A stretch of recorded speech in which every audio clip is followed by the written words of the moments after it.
Mesdames et messieurs, bonsoir et bienvenue à une nouvelle édition de Panorama où on va passer en revue les derniers développements politiques, économiques et sportifs. Tout d'abord, on commence avec le volet politique.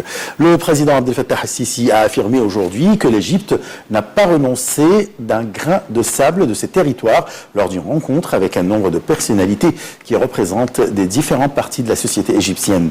Le chef de l'État a cependant souligné que l'armée n'acceptait jamais l'abandon de nos territoires, quoi que soient les circonstances. Marwa Arafai Ayachel nous donne les détails.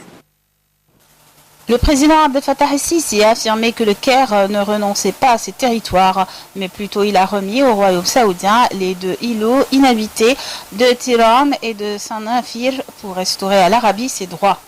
Le chef de l'État a assuré que les deux îles appartenaient bien au royaume saoudien, soulignant que leur rétrocession s'appuyait sur un décret présidentiel depuis l'année 1990 et que la démarcation de ces frontières a été décidée depuis 25 ans et avait été approuvée par les Nations Unies.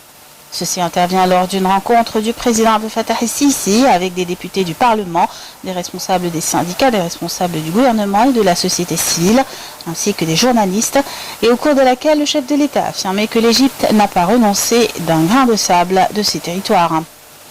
Le président a souligné que le chef de l'armée égyptienne refuse l'abandon de nos territoires, quoi que soient les circonstances.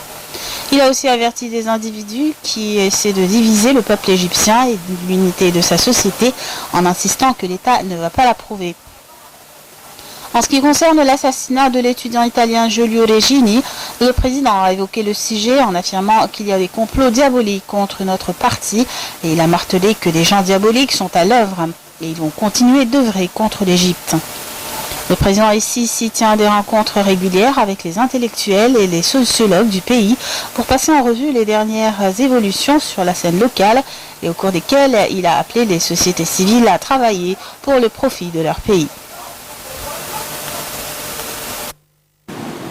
Le Parlement a repris aujourd'hui ses discussions sur le plan du gouvernement présenté par le Premier ministre Chérif Esmaïl le 27 mars.